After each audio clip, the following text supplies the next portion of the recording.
From humble beginnings with a desire to serve the Dudley community, Bank of Dudley has grown to 5 locations, serving Lawrence, Twiggs, and surrounding counties.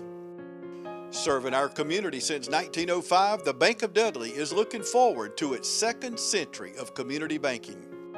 Drop in today to any of our 5 locations: Jeffersonville, Dudley, East Dublin, Veterans Boulevard, and downtown Dublin. Bank of Dudley, member FDIC, and an equal housing lender.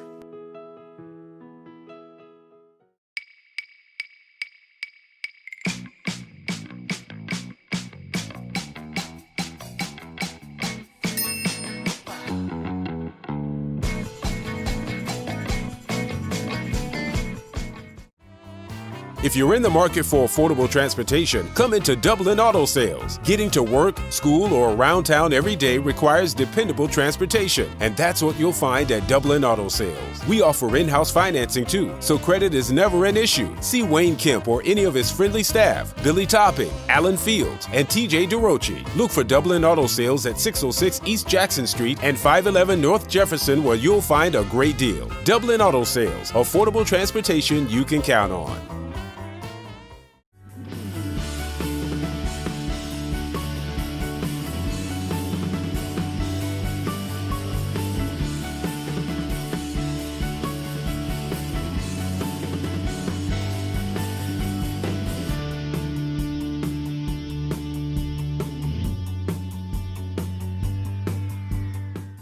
My son went out this morning to let the dog out. He quickly comes back in and he says, "I think I have frostbite." So we welcome October, the cool weather, and all things fall. So it's a good day to get started. So we will start our program this morning with Mr. Ryan Waldrop with City Talk from the Development Authority. Well, good morning. Thank you, Elsie. Appreciate the opportunity to come and chat with you guys real briefly about a couple of real important initiatives that we're working on at the Dublin-Lawrence County Development Authority. First is our small business and entrepreneur development, our industrial park that we're in the process of developing. We're working with our partners with Christian Engineering to finalize the plans and the design for that. We'll hopefully have that project out for bid very soon. So we'll see some dirt turning. That's always an exciting thing, when you're in the development industry to see dirt actually being turned on an industrial site. But this 60-acre site located right off the 441 bypass is going to be a great asset for us as we work, especially with our small business, with our entrepreneurs, to help them grow, to help them expand, to help them be successful here in Dublin and Lawrence County. So look for some great things coming from our small business site coming up here really soon. The second thing that we've got going on has been a year-long initiative that we've been working on at the authority as well as workforce. Workforce is certainly very critical as we talk to our industries, not only our existing industries, but also our new industries that we've got that are considering our community as a location for their newest expansion and their newest venture. So we want to make sure that we've got the right workforce mix, skill sets, and things of that nature to help make their venture successful. So we've been working again all year with our education leaders, our industry leaders, and our community leaders to help again make bridges, build bridges between all of those different sectors. So as our students graduate from high school, they're able to help determine skill, education needs that they need to go into and things of that nature. So we've had University of Georgia in town this week for a couple of days. We had some really awesome visits with our key industries, or some of our key industries. We had some really great visits with education leaders. We had really great visits with our civic leaders as well. So they're going to take all that information that they gathered in those 2 very, very jam-packed days that they were here, go back, compile that information, look at some other best practices from across the country that we can implement here, as well as other information that they gathered during this process that we really started back in February, and bring that to our steering committee coming up here very soon. So again, we're really excited about our workforce thing. So if you're on the steering committee, thank you so much for participating in that. If you have an employee at your facility, you're allowed to come and be on the steering committee. Thank you for that, and participate in interviews. Thank you for that participation as well. So with that being said, if you have any questions about workforce, small business development, or anything else we're doing here at the Development Authority, I'll hang around for a little while afterwards. But thank you, Elsie and Dee, for letting me come and chat this morning. Next, we will go to Trey Kemp with a county update. Okay, so I want to give you guys an update about some of the stuff going on in Lawrence County. 2 things in particular. You may have seen in the newspaper that Lawrence County is about to institute an ordinance against alcohol and rehabilitation facilities, overpopulated facilities. I lovingly call these flop houses. So hopefully we're going to be minimizing the number of flop houses that exist in the unincorporated parts of Lawrence County. We know that this is not going to get rid of all negative behavior, but some of these places have turned into drug dens and things like that. They've just got to go. And so we know it's not going to get rid of all the negative behavior, but we're hoping it makes Lawrence County just a little bit safer. The other thing that we're talking about right now, and it's still in the debate phases, we don't have any ordinances or policies in place yet, but is the institution of a business license in the unincorporated parts of the county. Now, again, we're still in the debate phase of this, so if you guys have any input on it or an opinion one way or the other, I encourage you to talk to your commissioner and let them know how you feel. That's it for me. Y'all have a good one. Randy Rambo, due to a series of train wrecks, I ended up rain broke. So there goes the airboats. And this is Mine changes a lot, but I think right now it's heavy fiber. heavy pipe. So we thought it only appropriate that we come up with a name for you. And along with that would be a lifetime membership to the Ambassador Nation here in the Dublin Lawrence County program. Now I know that's probably heavy. It is. I know it's going to be. So we did a survey of the members, and I'm going to give you a copy of all of the suggestions that came, and all of them very good. You know, Crazy Chris, we didn't allow that. And what I liked was Cool Dressing Chris. Okay, and I know everybody saw and read this wonderful article about him with Georgia Trend. It's amazing what this young man has done. Georgia Southern grad, Georgia College grad, former CEO of Chamber in Hawkinsville, so he's really, really done well. So we would like to confer upon you. Yes, we're going to tell you, okay? And Piper is going to. I came up with it, so I Chamber Champion Chris. Awesome. Thank you. I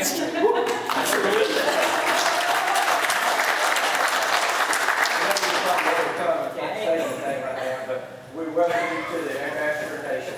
Thank you very much. You want to acquire real-world skills instead of student loan debt? OFTC gives you an opportunity to succeed in a safe and caring learning community with flexible classes on campus and online. In just 2 years, you could be ready for a career in a lucrative field that you love. Whatever lies ahead, education and skills training from OFTC can give you the confidence to succeed. Oconee Fall Line Technical College. Think differently about college. OFTC is an equal opportunity institution.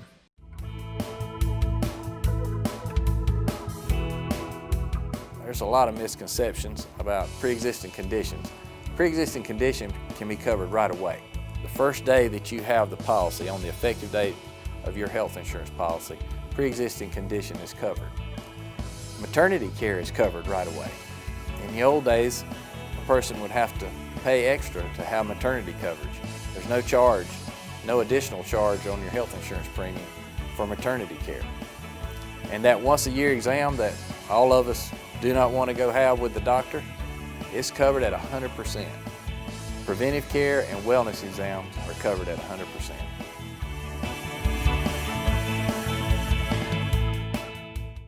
Thank you for allowing me to serve you for the past 35 years. Hello, I'm Jackie Dalton, your Clerk of Superior Court in Lawrence County. I began my career in the clerk's office in 1985. I was appointed Chief Deputy Clerk in 1996 and elected as clerk in 2009. Throughout the years, I have gained knowledge and experience in every department in this office. I have a proven track record. I have gained knowledge and experience through dedication to this office and the people I serve. And I ask you to please go to the polls, vote for, and re-elect me as your Clerk of Superior Court. Thank you for your continued support. I'm Jackie Dalton, and I approved this message.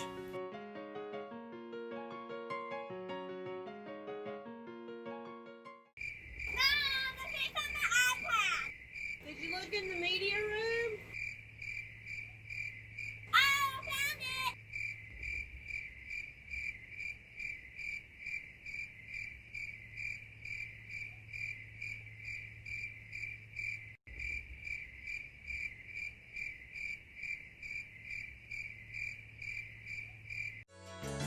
Community Bank of Dublin Lawrence County is here to help you with all of your financial needs.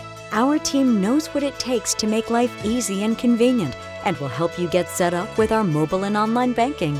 We founded Community Bank on common sense banking and a dedication to help people just like you. Our lender, Amy Thompson, loan officer, Gail Rainey, Executive Vice President, Brian Bazemore, and President CEO, Chuck Harwell, know what it takes to make life easy and convenient and can help you with loans for almost everything from your automobile, home, land, or any financial goals you have. Come visit us today. Community Bank of Dublin Lawrence County, where common sense banking never goes out of style. Now we'd like to give our sponsor an opportunity to talk. Appreciate very much Dublin Ford Lincoln, Mr. Tim Reddy. Thank you so much.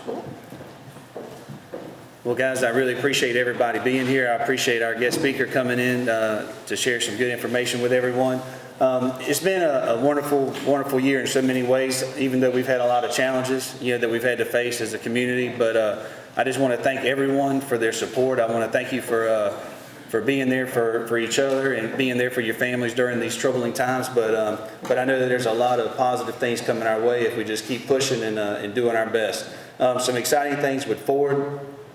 We have some new models coming out. The F-150 is going to be totally redesigned, and everybody's heard the hype about the Bronco. We're excited about it. It's due mid-2021. The reservation process, Ford's doing something a little different with the Ford Bronco. They're letting you go onto a certain site, and if you're interested in one, you can go on Dublin Ford's Facebook page, and there's a link there. But you basically do a $100 refundable reservation, build your own vehicle, and then Ford says that they're going to build those in the order that they're received. So it's pretty exciting. Between the two stores that I manage, we're up into the 40s range already. So that's going to be a lot of Broncos coming to our area. So we're excited to see those hit the ground for sure. And I am going to talk to you guys a little bit about just the overall process at Dublin Ford, just keeping people safe. I want you to know that we've got barriers at all of our stations, workstations, just so that if you do enter the facility, we're keeping that between you and the folks. It's just a large clear plastic. I'm sure you've seen them at plenty of places, but we've got that set up. And if you're interested in doing business with us, whether it be service or sales, we are offering pickup and delivery service. So just call the store if you're wanting some service done or would like to do a test drive. We'll bring a vehicle to your home or work, leave it outside, let you do a test drive, bring it back, and we'll bring it back to the facility and obviously discuss it over the phone, what your thoughts were and discuss pricing and that kind of stuff. So we're trying to make it as easy as possible for you guys and for our community. But overall, I'm extremely proud of how everything's going. And inventory-wise, we've struggled like everyone as far as keeping the right vehicles in stock just because the factory shut down. We're proud of Ford for their efforts to build the ventilators and the PPP equipment that was needed to help keep people safe and save lives. That was important. But they are back, building the Ford trucks and cars and SUVs that we love. So we're excited to see that. And if y'all been seeing the big trucks coming through town, we are definitely starting to get the inventory in. So that's a wonderful thing for sure. I do want to do a drawing. You got that? Okay, perfect. And y'all bear with me, I'm going to keep drawing until someone that's bought a vehicle from me wins. But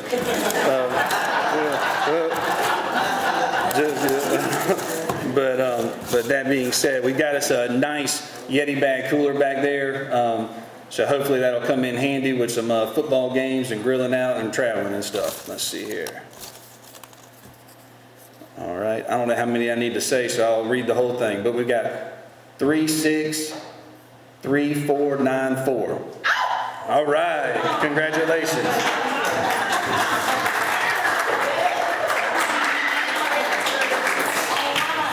This morning I'm excited about our speaker. I have heard Chris speak before. He always brings relevant and timely information to us, so I'm looking forward to what he's got in store for us.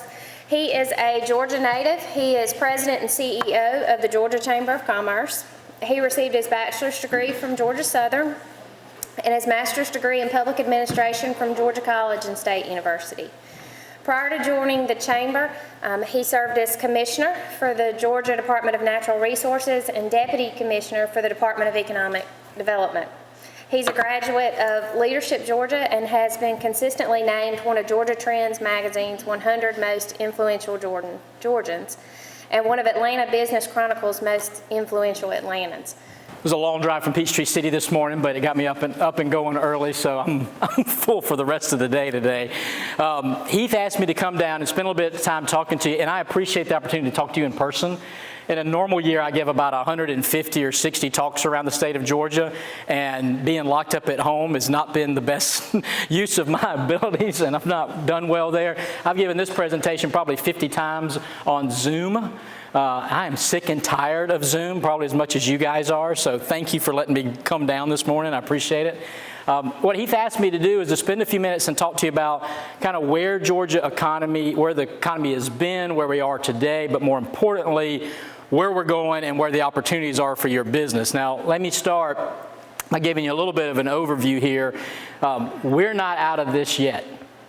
We still have a long way to go. If you read the CBO's report this week, they said that this recession that we're in now could reverberate for almost a decade. Now, for those of us from rural Georgia, we were just getting over the last recession, right? We finally started to see some economic growth. You finally started to see the projects that you wanted down here, Ryan, and now we're hit with this again. Now, there are, depending upon your political persuasion, you're hearing a couple of different talks about the recession. You're hearing the V-shaped recession, right? Well, the V-shaped recession means we've already got as bad as it is going to get, and we're coming back up. And then the other side has been talking about a K-shaped recession, which I'd never heard of before, which is basically those essential industries are going to recover quickly, but small businesses are going to continue to have struggles. The economists that I listen to and talk to and that we focus on at the Georgia Chamber really shows that this is a swoosh recession where we've kind of hit bottom, but it's going to take us a long time to dig out of it, depending upon really the type of business that you're in and where you live is going to have an impact on how long this recovery is going to take. So the good news is in Georgia, we are better positioned today than we were a decade ago. A decade ago, that recession, Jeff, it hit our banks, right? It hit our construction industry. This recession's hit everything. But Georgia's a much more diverse economic state than we were a decade ago. Much, much more diverse. In fact, I was on the phone yesterday, some of my peers around the country, and our economy is responding better in Georgia than almost any other state, particularly any other in the Southeast. Florida's really taking it on the chin because of tourism and hospitality, which we'll talk about in a minute.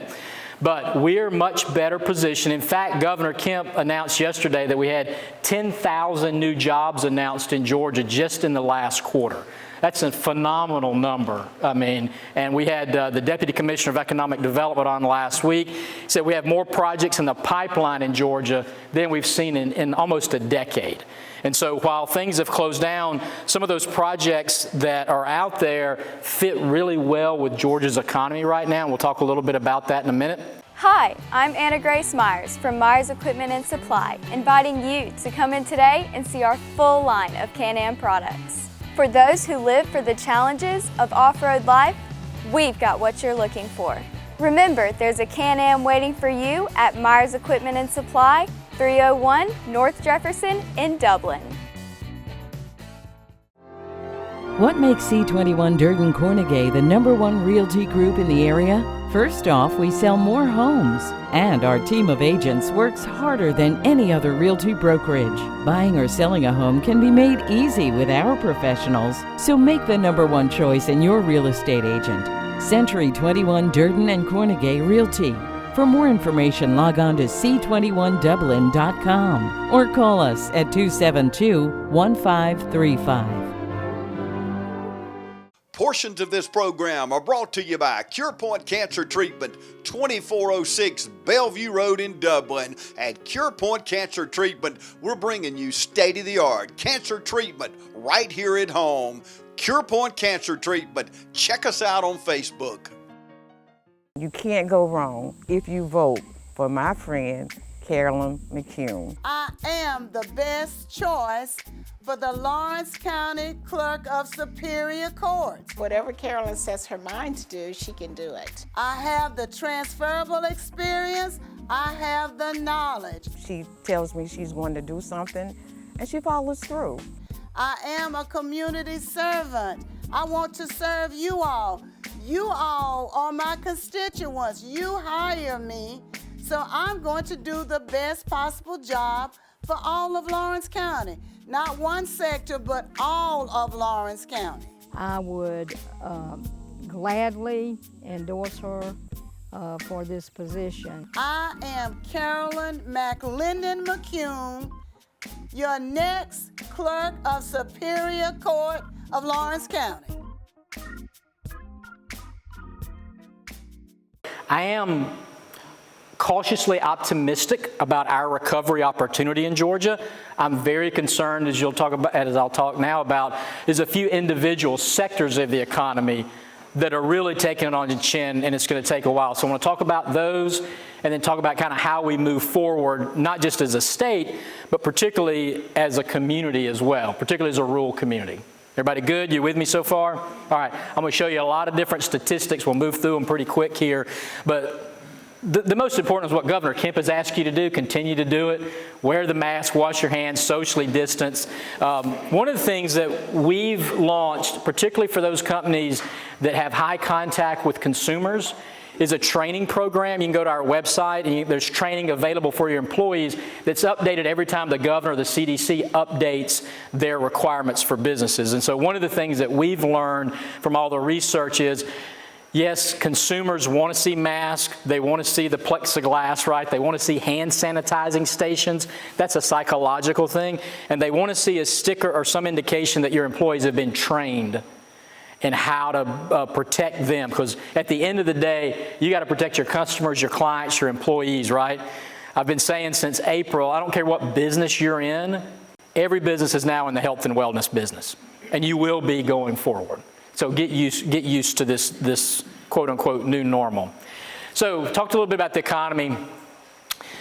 The economic impact, we're watching the numbers every day, and I've broken down, the Chamber has this pandemic into three buckets, right? That first bucket was the response stage, which was kind of March, April, early May. We're just trying to figure out what to do, right? And now we're kind of in that reemergence where businesses have reopened, we're moving forward, and we're almost in that reimagine. We're kind of going back and forth. What does the economy look like? How does your business operate? How do your schools operate? So if you look at kind of those three time frames through this pandemic, early on, before this even started in February, we had the lowest unemployment that Georgia's ever had in our history, 3.1%. The bottom line was, if you wanted a job, there was a job out there for you. Pandemic, we were up to 12% unemployment. It's the highest we've ever had since the Great Depression. Had a higher unemployment rate than we had during the last recession. Now, right now, where this is a few weeks old, it was at in Georgia right now, we're at 8.8% unemployment. Here's the number, though, that I think is important to understand in that. This unemployment in this pandemic has hit different groups differently, right? So if you're a white worker, your unemployment rate right now in Georgia is 7.7%. If you're a black worker, that unemployment rate is almost 11.5%. And if you're a Latino worker, that number is almost 14%. So what we've seen from an unemployment standpoint are those essential workers have been hit the hardest as we go through. So essential workers are folks on the farm, folks working at the front lines of your businesses, a lot of retail, hospitality. They've taken the brunt of what we've seen. Right now, if we look at the end of the year as a country, probably around 10% unemployment by the end of the year.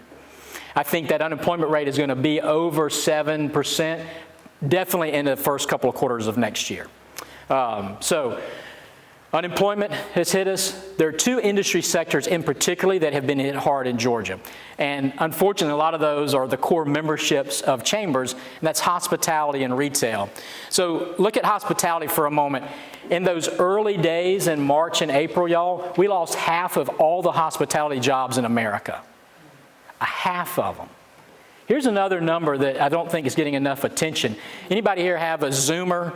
So I've got a Zoomer, right? That's a Gen Z kid. So that's anybody that's probably 23 to 9 years old. Anybody in that range? So you got a lot of people out there a lot of kids that have just graduated that were in their first job.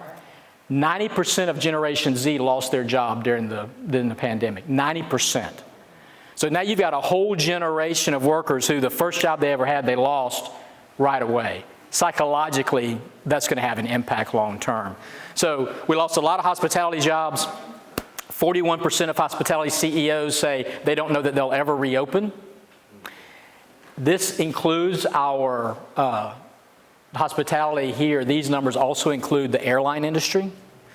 They're going to take a huge hit in the next 3 days if Congress doesn't act. You could have 30,000 layoffs just in the next 3 days if you don't have some activity. And so what we're seeing is it's going to take 2 to 5 years for hospitality to recover. I've talked to some executives who said, we'll never have conventions like we had it before. That business will never come back. That's a huge hit to this state. It's a huge hit to Savannah, to Atlanta, lots of communities out there. And so if you're in the hospitality industry, unfortunately, we're in for a long ride. And this is going to be a tough one for us. Hospitality is the depending upon which community I'm in, it's either the #1 industry in Georgia or agriculture is #1, right? So they've taken a hit, and it's going to be bad for a while. The other area that took a significant hit was in retail.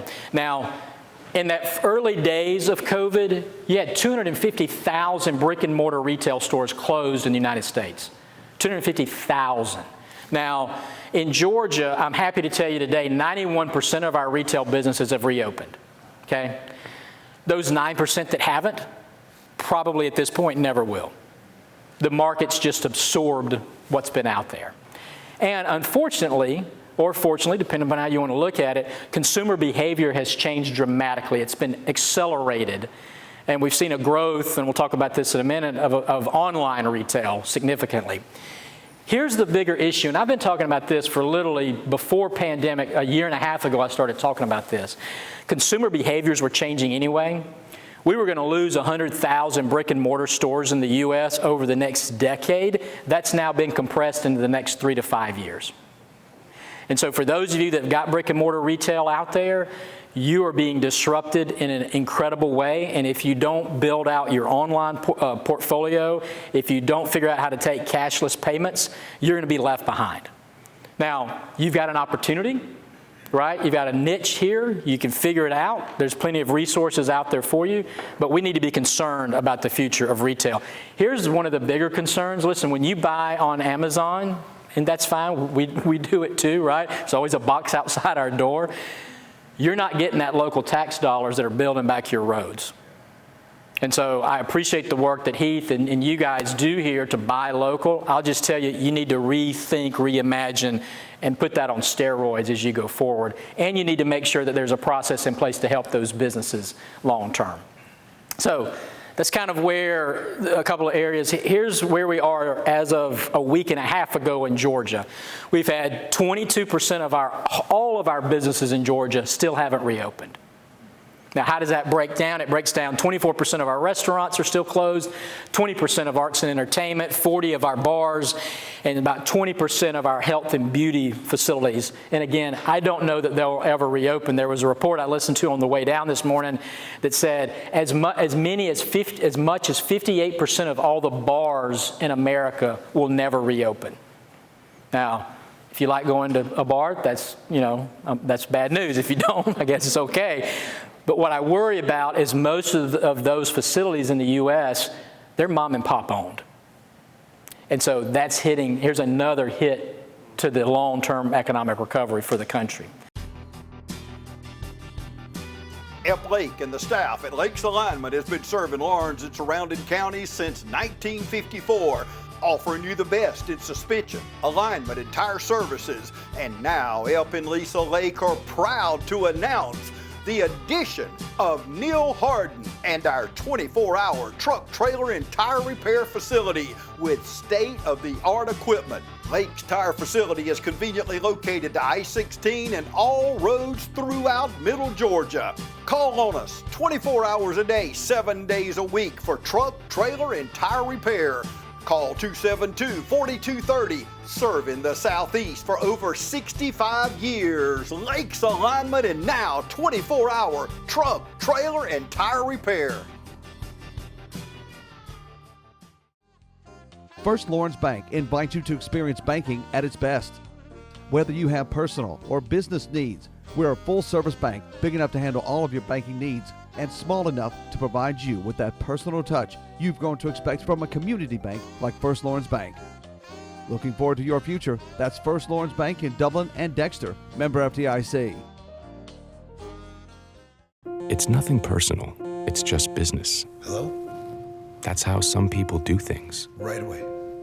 To us, everything we do is personal. Because anyone can answer the call. It's who shows up that matters most.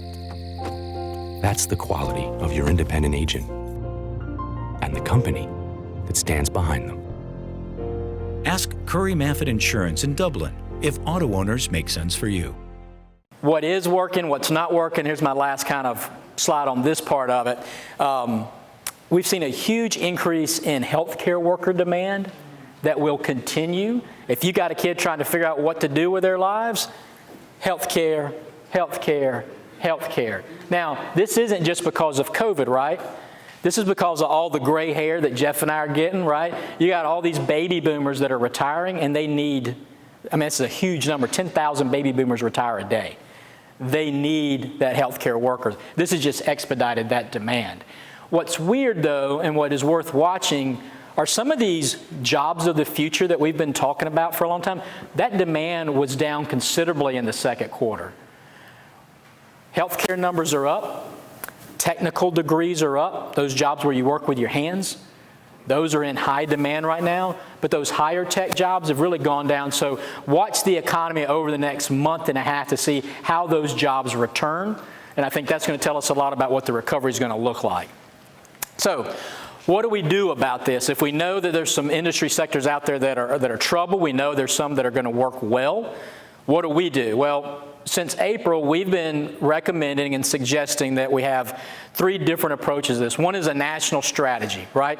And we're part of a national coalition. We meet every Tuesday afternoon at 4 o'clock. There's probably 65 different organizations nationwide that are part of that. And we're trying to lobby Congress on the next round of stimulus funding, trying to talk about what the longer-term economic stimulus needs to be in the country, how we reopen safely, how we keep businesses open, and we don't go back to where we were in April with these big shutdowns around the country. So we're working on that, and that's a little bit like herding cats. It's not great, but at least we're trying to coordinate. At the state level, we've had a recovery and resiliency task force of about 100 different business executives from around the state that have been working since the 3rd week of April. We had bills that we took to the General Assembly in June. They passed a big one, which was protecting your business from frivolous lawsuits brought because of COVID. To give you some protection to reopen. And then we're coming back out with another set of recommendations for the General Assembly for January, as well as recommendations for businesses. But quite frankly, where the rubber's going to meet the road is what are you doing locally? And I know you guys have been doing this here. You've been thinking regionally. You've been bringing in other partners. Every economy in Georgia looks differently at the local level, and you need a strategy that fits your community. What the Atlanta community is doing right now, not going to impact your community at all. What Warner Robins is doing, very well might. But you need that local strategy. You need that team to back up Ryan with what he's doing, what Heath is doing, so you've got a strategy long term. A lot of people are calling this the COVID pivot, right? Maybe it's from an economic development standpoint, we've been going after this for a while. Here's a pivot for us to focus in on a particular sector or to broaden ourselves with small business or some other efforts like you're doing here. So from our perspective, here's what we see are going to really, these are the 4 areas that we believe are going to drive Georgia's economy significantly over the next 5 to 10 years. So these are the big takeaways from an economic development and from your own business standpoint. So 4 quick areas. We are going to continue to see investment in health and wellness. Y'all, and I told you, you saw just the numbers of employees. This is where you want to be investing your dollars right now, anything from home health care to senior care to hospitals to biotech, all through any sector. What COVID has done is it's awakened us to the importance of wellness, taking care of ourselves in a very different way than it's ever been before. Usually it took you to get about 40 and you lose your eyesight before you start thinking about that stuff. Now you're going to have a whole generation brought up on this, and whether it's the new Apple Watch that can predict your blood oxygen levels. We have a friend, she had a baby a few weeks ago, and she actually had a heart attack a few days after, and her Apple Watch told her that she was having that heart attack. And so that type of investment in biometrics all the way through is really going to drive. And Georgia's well situated for this from our healthcare infrastructure, our medical schools, and what we've invested in this state. The second area is this twin idea of sustainability and resiliency. Resiliency is your business's ability to weather whatever comes next. Here's the best example. I gave this yesterday on a talk. Yes, there will be another pandemic at some point. Yes, there's going to be natural disasters, probably more frequently than we've had in the past. Cybersecurity, if we went into January, most CEOs expected cybersecurity to disrupt the world this year. It will disrupt your business. Businesses will spend 70%, they'll increase their spending by 70% on cybersecurity in the next 2 years, just because that threat is out there. I don't know if you saw, there was a group of hospitals that got hit this week by a cyber attack. If your business hasn't been hit yet, you will. Your business's ability to rebound from this, be prepared for the next thing, is resiliency. And so you're going to see companies spend on resiliency, and you're going to see companies spend on sustainability. The other thing that COVID has done is it's really showed us the connection back with the natural world. And you've seen now with the fires in California, hurricanes more frequent. No matter what you think about global warming, what your political persuasion is, we all agree that the climate is changing. It's impacting on how we do business, how we live. And you're seeing companies like a Georgia Power and Georgia EMCs, MEAGs are really investing in renewable energy. We're trying to finish Plant Vogtle. All these things are going to drive economic growth. And the great thing about sustainability, and particularly green energy, it provides a new economic resource for rural communities that we didn't have before when we built out solar farms. And so lots of investment in these two areas going forward. The third area, which you're living every day, is this digital disruption that you're in. Whether that's digital learning for your kids, it's virtual doctor's visits, it's your Zoom meetings, all of these things. Everything that the economists were telling us were going to happen over the next decade literally have happened within 6 to 8 months. If your business is not online, if you've not adapted new principles, then you are going to be left behind. You're going to see so much investment in these resources, platform-based resources like a Zoom, like an Uber Eats, all these things. I don't know if y'all saw the article about Walmart yesterday. Walmart's changing the layout of all of their stores to match their app. So instead of building an app or a digital platform to match what you do in your retail space, Walmart said that's not the future. The future is the other way around. And so the Walmart of the future is going to look much different. And if you don't have your app when you go in there, it's going to be kind of hard to navigate it out. And so these are companies. I talked to a small business owner in, I think it was in June. And she was talking about how this disrupted that. Before COVID, she sold about 1% online, right? She said, and all of a sudden she had to close down her shop. She couldn't sell online. So she did the fourth area. She accelerated her investment in innovation. She disrupted her own business digitally, and today she's selling 60% of her product online, even though she's back open again. So she's actually grown her business now in a whole new way because she thought, all right, I got to rethink what I'm doing. So companies are going to invest in this digital presence in a way we've never seen before. And big companies are going to demand that you have not only a physical presence strategy, but a virtual presence strategy as well. I'm building out my program of work for next year, and in every vertical line, we've got live events, programming, and then we've also got virtual components in everything that we're doing. And then the last area is this investment in innovation. This was going to happen anyway, and here's the scary number for you. Over the next decade, we were projected to lose 39 million jobs in the U.S. to innovation, artificial intelligence, and robotics. 39 million jobs, right? It was going to take us till 2030, which really gave us enough time to retrain people and train up a new generation of folks. Forget that. That's now going to happen over the next probably 3 years, that we're going to lose 39 million generally low-skilled jobs. So when you go to McDonald's and there's somebody there to take your order, nope, you got to punch it in now. Those jobs are going. And as they say in the song, boys, they ain't coming back. Companies are investing in all of these new technologies because, quite frankly, it's easier to operate when you have a pandemic or these other things. And so there will be new jobs created, but they will not be the same jobs they were before. They're going to require certificates, degrees, much different skill sets than you have today. But if your company is willing to make those investments in your people and your technology, you're going to be fine as we go forward. I'm Don Carswell with Dublin Chevrolet. Middle Georgia, the wait is over. New Chevys are on our lot and the selection is amazing. This Malibu RS is only $21,899. Call, click, or come see us. Dublin Chevrolet, the only dealer you'll ever need. Lawrence County's leader in hometown banking is Farmers State Bank. From our customer service professionals to our mortgage specialist or any of our professional lenders, we're committed to making banking as easy as FSB. Farmers State Bank, with locations in Dublin and Cadwell, member FDIC, and an equal housing lender. Stop by today and find out why we make banking as easy as FSB. When the power's out, you're out of business. But with natural gas, with the City of Dublin, when the power's out, you can still cook on your gas stove or shower with your gas hot water heater or even fire up the grill. Plus save money every single day because natural gas costs half the price of electricity and propane. Start saving today with the City of Dublin Natural Gas. Call Brad Grimes at 277-5048 and you'll never be out of business with natural gas. Middle Georgia families want to feel safe. Middle Georgia families want to feel protected.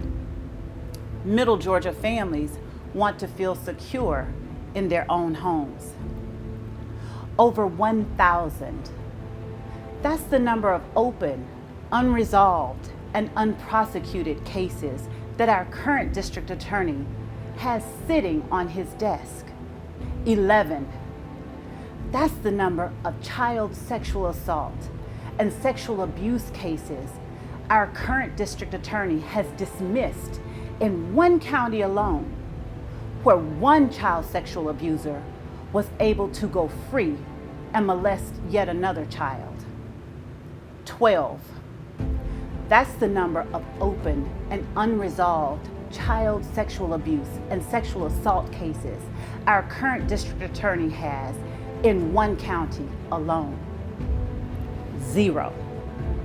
That's the number of gang charges that our current district attorney has brought during his entire time as district attorney.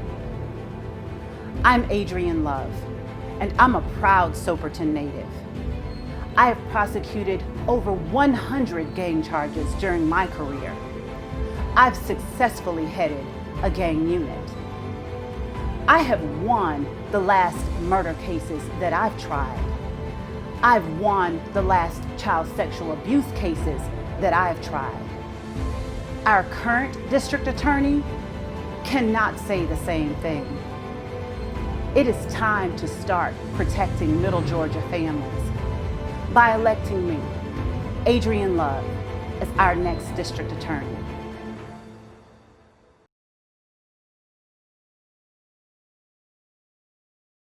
Here are the 6 areas that we've broken down for our organization to look at, and we've recommended local chambers where they're appropriate to look at these as well. One is, how are we teaching corporate resiliency, not just for big businesses, but for small businesses too.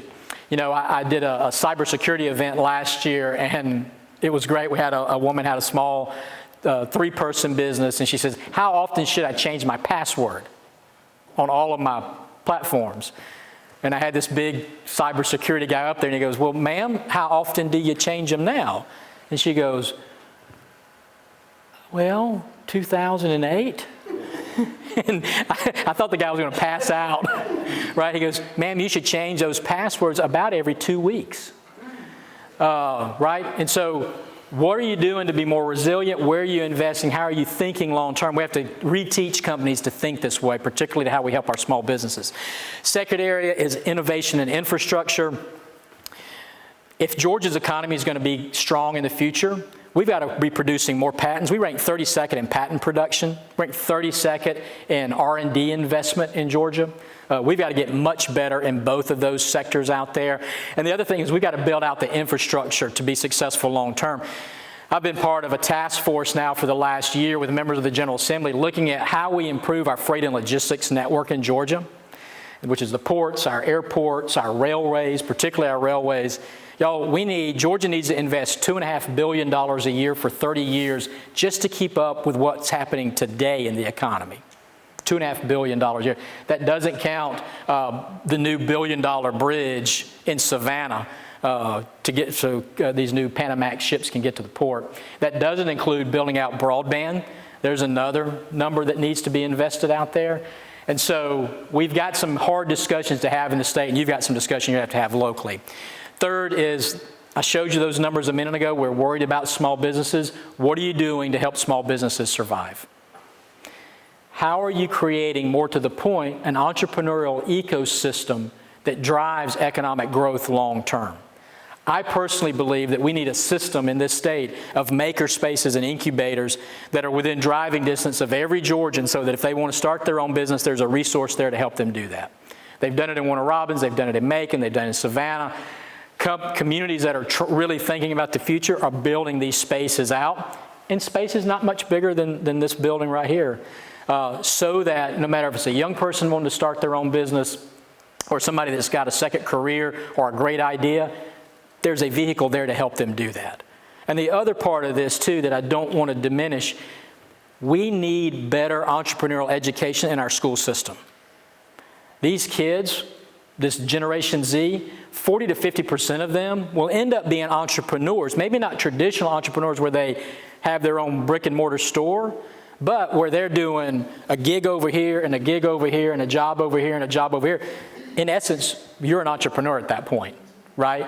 And so we've got to teach kids the skills they need long term. And that's something this chamber can do with your school system. Next area is this issue of inclusiveness and economic mobility. Now, there's been a lot of discussion about the protest, about Black Lives Matter, about all of these discussions that we've been having, and the chamber has been leading some very difficult discussions around the state. I led one in Statesboro a few weeks ago. At the end of the day, this state won't be successful if half of our population is left behind. We have to invest in this discussion. It's a hard discussion to have, but it's worthy of it in the long term. Communities need to invest in these discussions. I've been very proud of communities like Thomasville, Macon, and others who have brought together races and said, we're going to have a different approach to what we do. We're going to help lift everyone up. This is good for business. It's good for your business because these are the folks that you're hiring at the end of the day. There's also an opportunity here. If you look at if you look at that small business growth, who's creating more small businesses in Georgia today? It's minority. It's actually business owners of color. And you know who the largest group of entrepreneurs are in Georgia? It's actually Latino women right now are creating more businesses. But yet, less than 2% of all venture capital go to minority-owned businesses.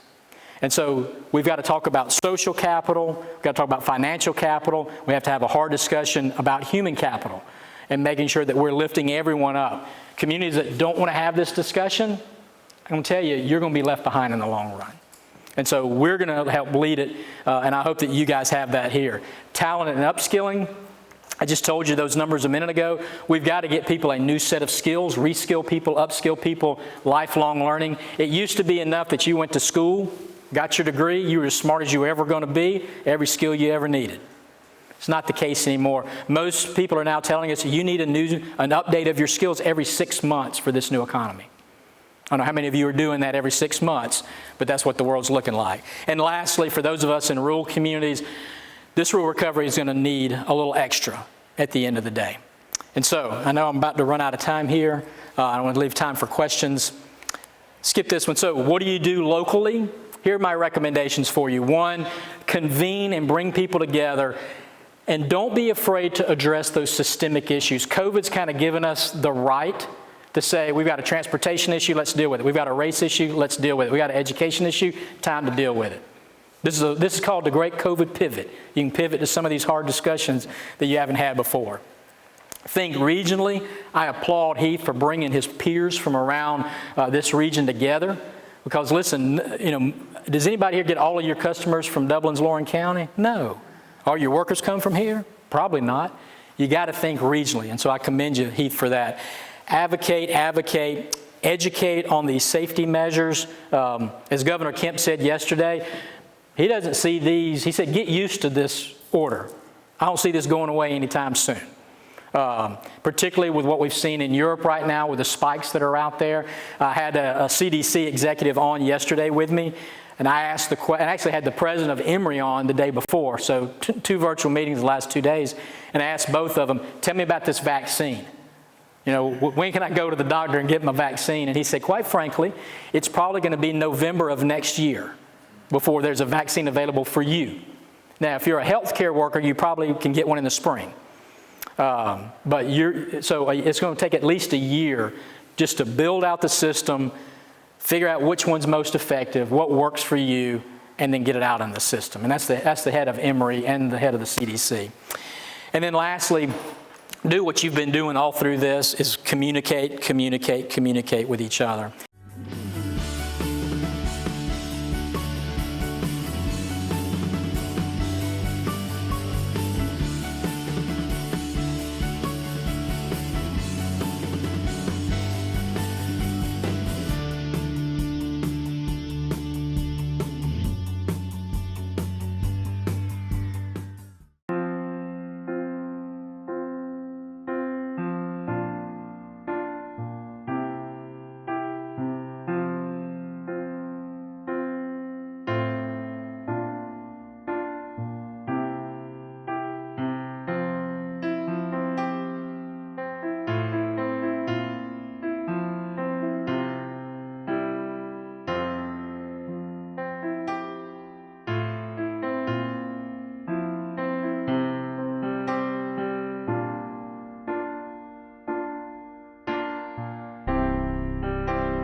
Hi, my name is Laura Youngblood. I am a personal banker here at our Gordon branch at Morris Bank.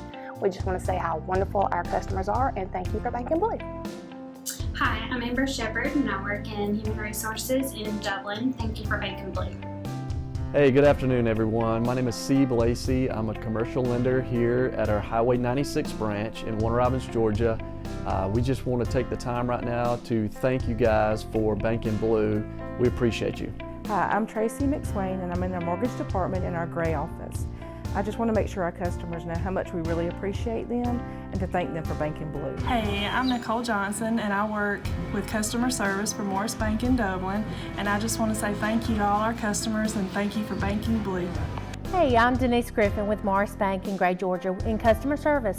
Thank you for Banking Blue. I'm Dora and I'm a teller at the Brennan Street here in Statesboro, Georgia, and thank you for Banking Blue.